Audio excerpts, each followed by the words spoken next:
Good morning, good afternoon, good evening, wherever and whenever you're listening. So what is trending on TikTok at the moment? And why is Trump trying to ban the app in the US? Are Instagram Reels and Triller the same as TikTok? And what does this all say about how Gen Z consume and create content in 2020? This is what we're covering on the pod today with Ollie Oram. Ollie is a campaign manager at the Gen Z influencer marketing agency Fanbytes. Let's get on with the chat. Well, let's start off with just telling us a bit about yourself and about Fanbytes.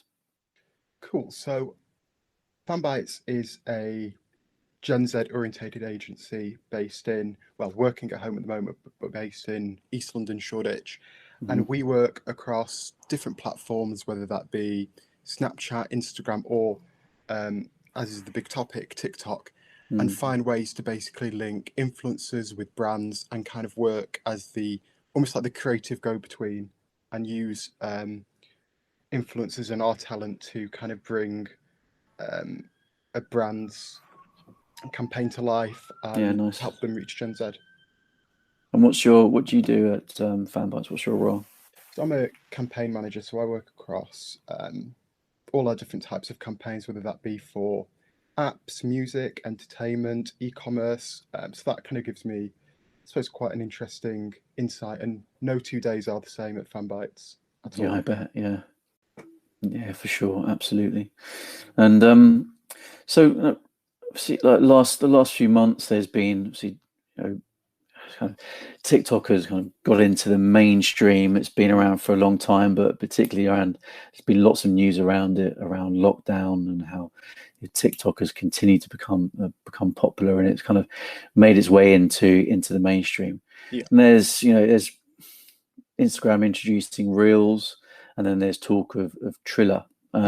So let's just talk about those things of Reels and Triller, and what is it? What are those platforms, and what does that mean for how kind of Gen Z create and consume content? Mm-hmm. Well, I mean, Triller came to life. I mean, we've kind of been sort of hearing about it for quite a while. It's been around for quite a few years now, but especially where it started to take off was when the ban was introduced in India.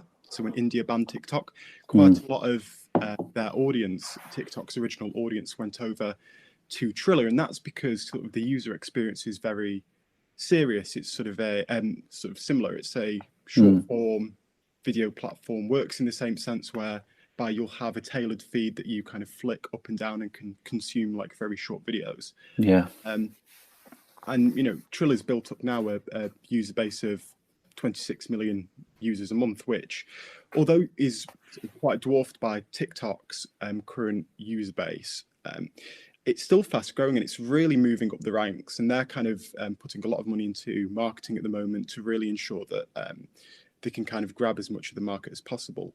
But I think in terms of the key differences between Triller and TikTok, one of the interesting features is that Triller automatically uses AI to edit the videos for you based on the beats of the music, sort of tempo, that kind of thing.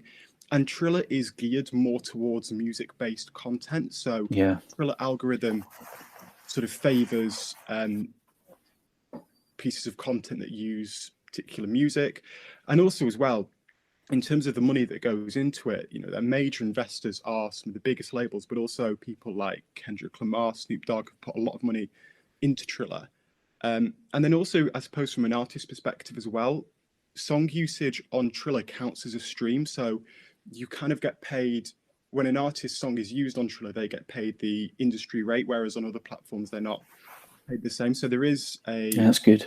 It's really interesting, but as well, it's because of that, you can actually use one thing that kind of makes it quite distinct is that you don't have to just use the music that's on the app. You can actually get it from Spotify or Apple Music and use any songs that are on there in your Triller content, which is one key difference from TikTok. But I mean, it's certainly something to keep an eye on for sure. And then Instagram go and introduce Reels, I suppose try and do to TikTok that, Instagram stories did to some extent to Snapchat. So what is Reels, and why do you think Instagram did that?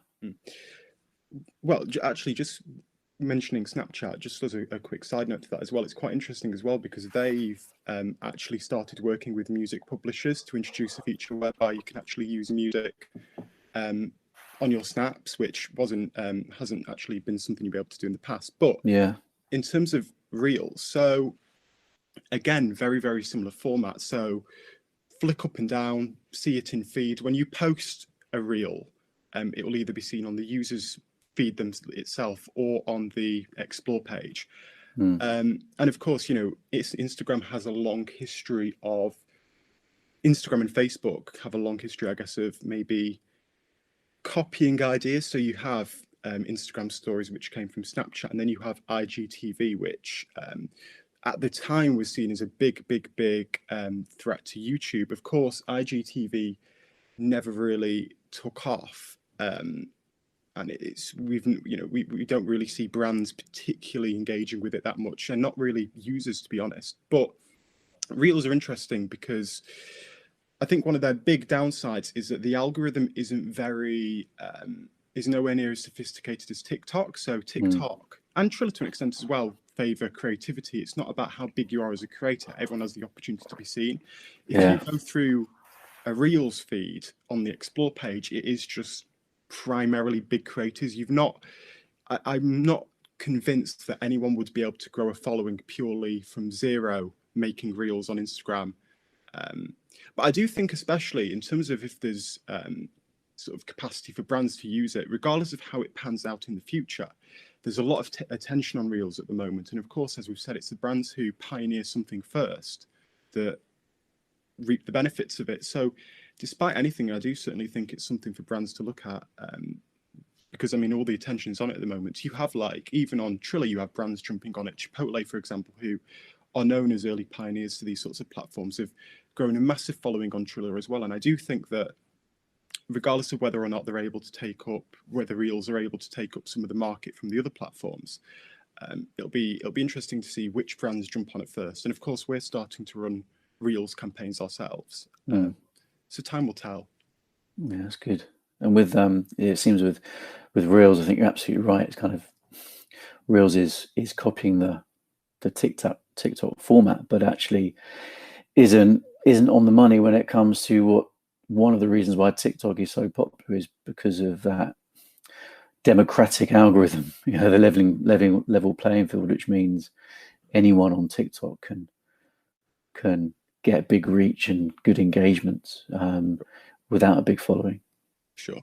But I think that, I mean, in terms of the actual, how much of a threat Triller and Reels are, I've been kind of thinking about it in the same sense of like Facebook and Twitter. So when Twitter first came about, although in many ways they're obviously completely different, it's very similar sort of interface and platform and kind of abilities to connect with the world.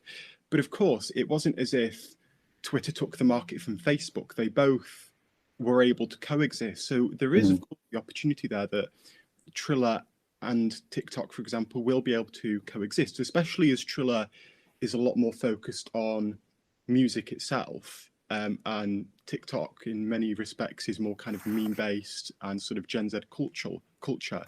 I think that there is, of course, the chance that they can both serve a place in sort of the realm of social media without stepping on each other's toes, so to speak. Yeah, and it's good. It's really good. It means that there is more innovation. There's not domination from one particular platform.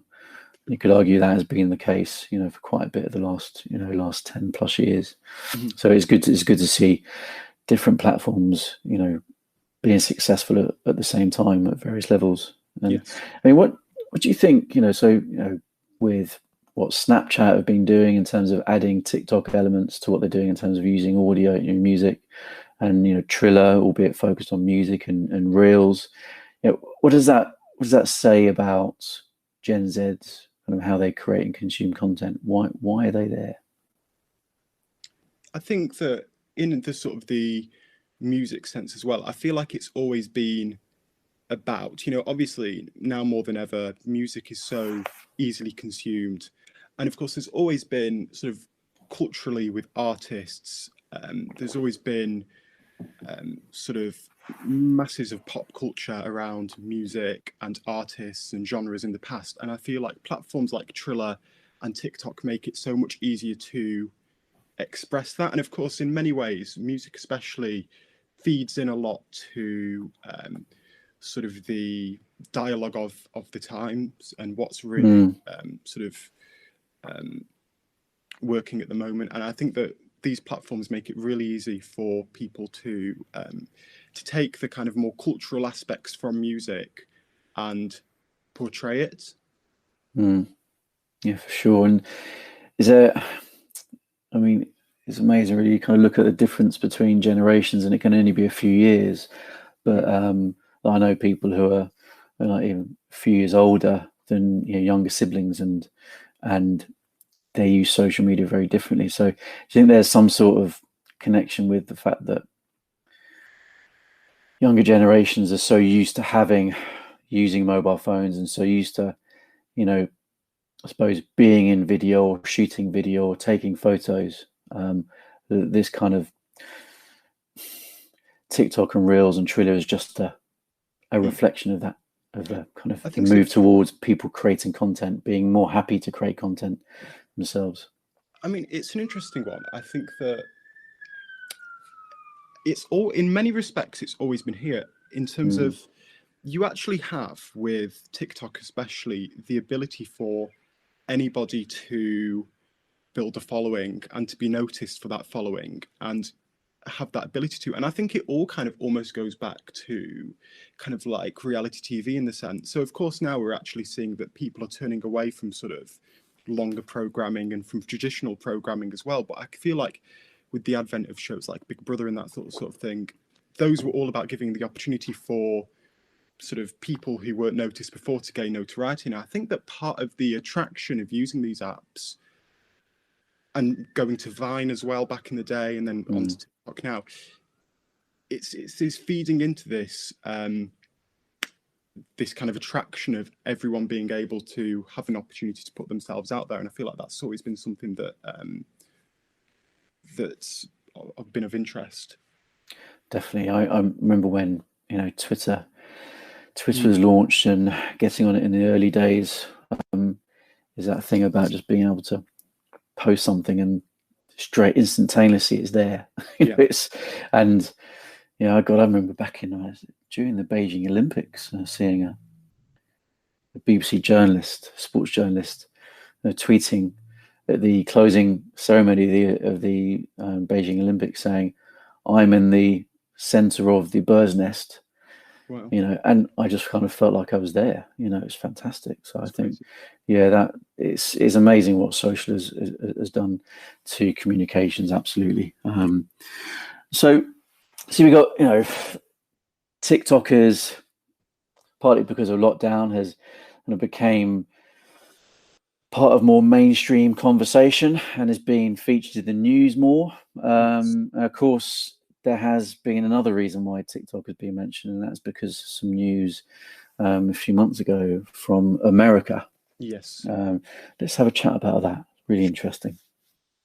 So basically, there's been a big crackdown on America. Trump's been banning various Chinese apps because of perceived security threats, and TikTok has become one of those. And there is a deadline for the 15th of September. If TikTok has not been sold, their US operations have not been sold off to a US company, and like it was in India, he's going to ban it, which is, it's bizarre because although from our perspectives we're not too concerned about it, because even if it does happen, we're a multi-platform agency, but also we're multi-territory, so we're not confined to US and TikTok, but you have not only the 10,000 people who are employed in TikTok in America, but then also tons and tons of management agencies and marketing agencies, which, that's their sole focus. And it's bizarre how many people in a very indirect way are right now being affected. Of course, creators as well are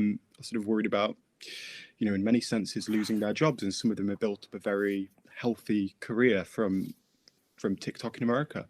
Yeah, it's Why do you think?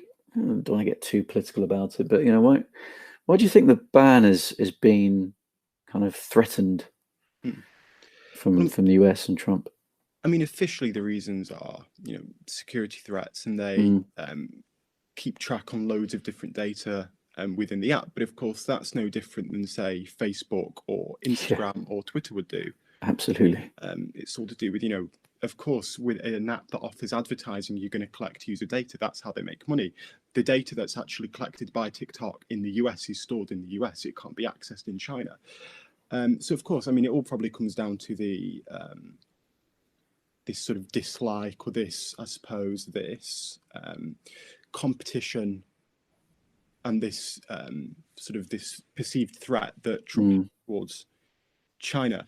But I also think as well, these stories about, and whether this comes into it or not, who knows, but there are these stories about how you have young Democrats in America and sort of anti-Trump activists around the world kind of forming sort of communities within the app itself and organizing almost like acts of protest. So you actually had one of his sort of rallies was sold out, and you'd think there'd be thousands of people there, but it was completely empty because The Tulsa rally, yeah. they all rallied together on TikTok, all these activists, and basically bought out all the tickets. They were free tickets anyway. I think in many ways, TikTok is very sort of, especially the community and the culture on there is very left-leaning and liberal. As you would imagine, it's a Gen Z platform. So I think that, of course, alongside the perceived threat from China, I think there's also the fact that you've got a lot of people who are completely against him and what he stands for, being able to so readily stand together on the platform and find that community. And I think that he completely sees that as a threat, for sure. Yeah, I think it wouldn't be crazy to suggest that that has some sort of impact. Yeah. It wasn't. I think it wasn't long after that rally where there wasn't the massive show of attendance, and there was a picture of Trump who was coming off the helicopter with his tie undone. The guy might be tired, but he looked a bit tired and everything. But the executive order then got put in place. A few days afterwards. So you guys do a weekly what's trending on TikTok. So can you just give us some snippets of what's trending at the moment? Well, one quite funny thing I've been seeing crop up, especially recently, is now the schools are back. In the UK, there's been tons of content going out basically showing the COVID measures in school, and that's kind of become a trend within itself. So people going back and then showing the supposed social distancing.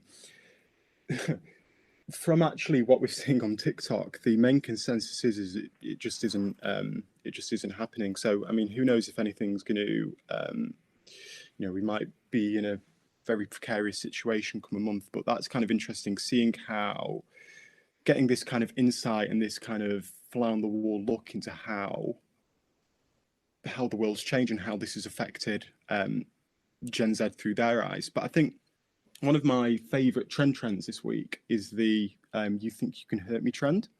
So you'll have users, they'll post, it's in the background, again coming back to music, it has LaRue's Bulletproof song in the background. And it'll basically be, there'll be the flashing lights effect, that song, and then there'll be, "you think you can hurt me?" ? And then just little confessions sort of around them in text.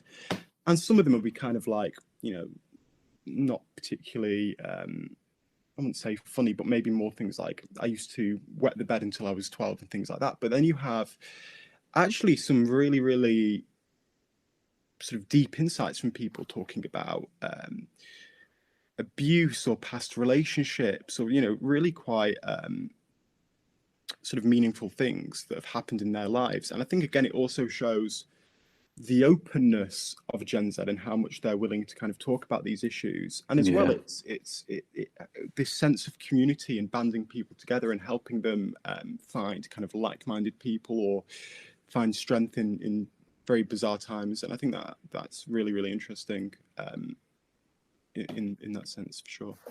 Yeah, absolutely. I think something me and Shelley talked about in the previous episode about TikTok is, it actually kind of advice to listeners would be to just make sure that app is on your phone and just spend a bit of time in the discover section and just to go through and see what's trending, because you get a very, I think, quick feel about what people are doing and kind of tapping into, very, very immediately what's happening now. And it's very interesting what you say about what's happening on TikTok around kids going back to school. So it's definitely worth grabbing some time, having we called it like a TikTok 10 minutes, but it's never a 10 minutes. It's always at least twice that.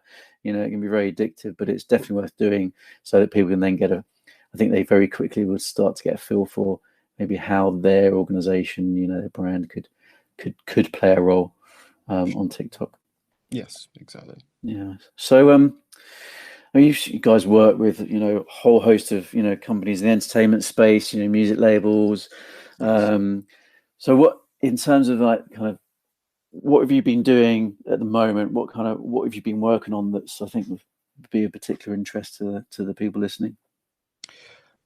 Currently at the moment, so to say, every day is different. But I think that there's been a few campaigns which I think could be of particular interest. So one is it's a long-term campaign we've been running with Vestiaire Collective. So they're a I wouldn't say a luxury retailer, but a recycled high brand retailer, so to speak. So you can sell more expensive clothes, get them authenticated, and then sell them on their marketplace. But what's quite interesting about that is we're running it in conjunction with a back to school kind of campaign with them in the US.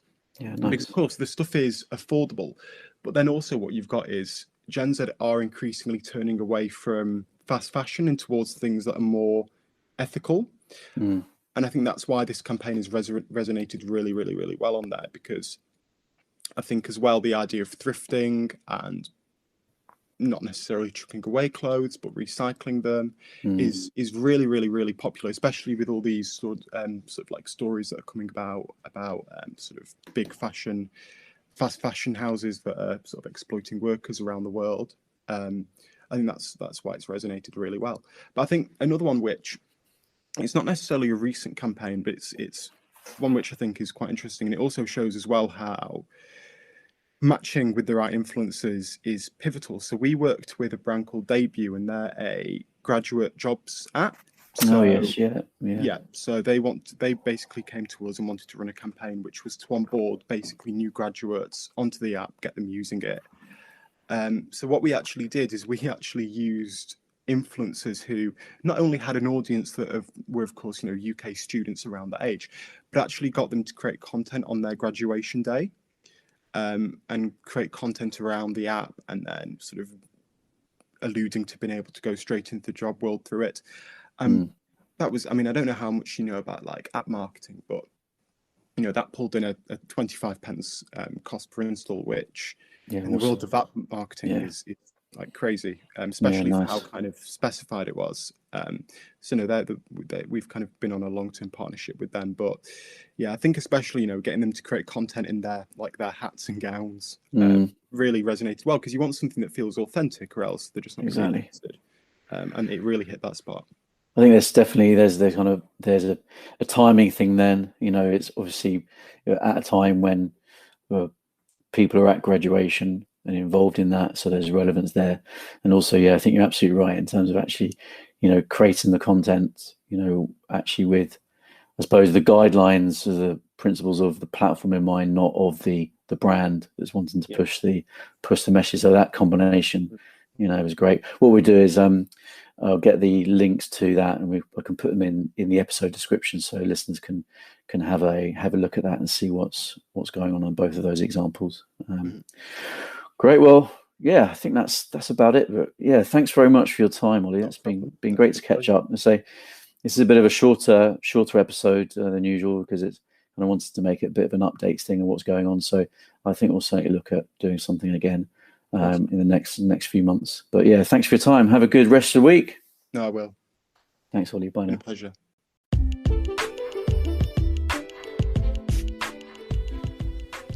Thanks for listening, and don't forget to follow or subscribe for the latest episode drops. And don't forget to get in touch if you want to contribute.